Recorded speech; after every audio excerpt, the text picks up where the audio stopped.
भगवान श्री कृष्ण लीला पुरुषोत्तम है।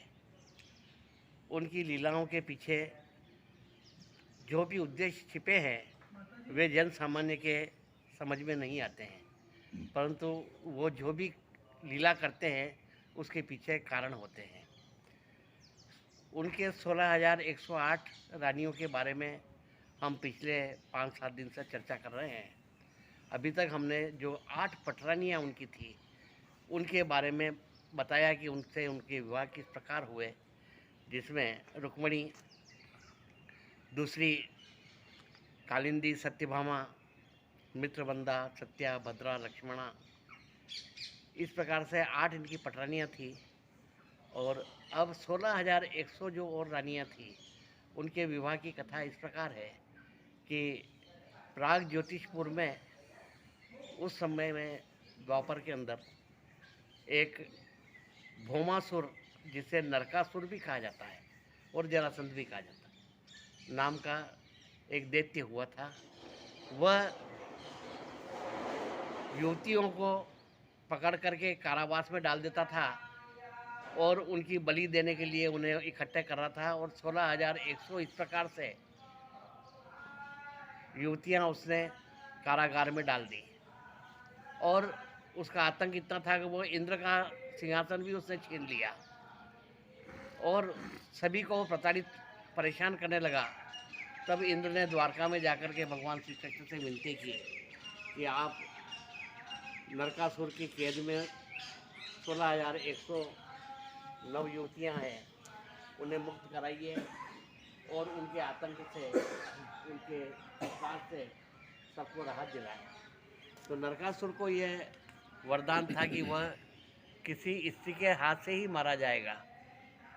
तो श्री कृष्ण ने द्वारका से गरुड़ के ऊपर बैठ करके सत्यभामा के सहित जाकर के प्राग ज्योतिषपुर में नरकासुर से संग्राम करने के लिए निकले। तो रास्ते में उसे मूर नाम का एक राक्षस था, अपने 6 पुत्रों सहित वह भौमासुर नरकासुर का साथ देता था। तो पहले वो मूर्ख नाम के राक्षस को श्री कृष्ण ने मारा, तब से उनका नाम मुरारी पड़ा, मुरअरी से मुरारी हुआ। और उसके 6 पुत्रों को भी मारा। उसके बाद में नरकासुर से उनका युद्ध हुआ, परंतु वह नरकासुर किसी नारी के हाथों ही मरना लिखा था। तो फिर सत्यभामा ने तीर चला करके नरकासुर का वध किया। और उसके बाद में 16,100 जो युवतियाँ उसकी कैद में थी उन्हें आज़ाद किया।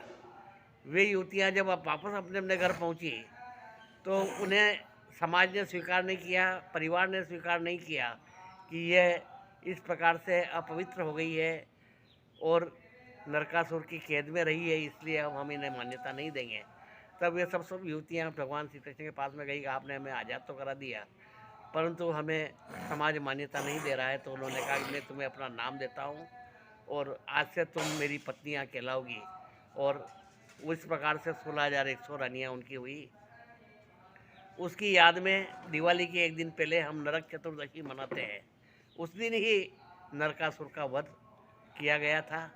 और अपने घर में दक्षिण दिशा की ओर मुँह करके 14 दीपक सनातन धर्म अवलंबी जलाते हैं। तो ये 16,108 रानियाँ, और हर रानी से उनके 8-8 पुत्र हुए। तो इस प्रकार से 1,30,000 के करीब उनके पुत्र हुए। पर ये सब उनकी लीलाएं इसलिए है कि उस समय की ये आवश्यकता थी। और 16,108 उनकी पत्नियां और 1,30,000 पुत्र, अगर हम व्यापक दृष्टि से देखें तो आज लाखों स्त्रियां, नारियां कृष्ण को अपना पति मानती हैं और लाखों मनुष्य कृष्ण को अपना पिता मानते हैं। तो 1,30,000 पुत्र और 16,108 रानियाँ, ये तो सीमित मात्रा में है, पर असंख्य और व्यापक दृष्टि से देखें तो कृष्ण की कितनी ही पत्नियां हैं और कितने ही पुत्र हैं। हम सब कृष्ण के पुत्र हैं। और कितनी ही स्त्रियां कृष्ण को अपने पति के रूप में ही मानती हैं, चाहे राधा थी या मीरा थी। इसी प्रकार से कितनी ही कृष्ण की वो बन जाती है सखियाँ और वो कृष्ण को अपना पति मानती है। और इस प्रकार से यह व्यापक दृष्टि से हम देखें तो कृष्ण की जो लीलाएं हैं उनके पीछे कुछ कारण होते हैं और वो जगत के कल्याण के लिए करते हैं, इसलिए कहते हैं कृष्णम वंदे जगत गुरु।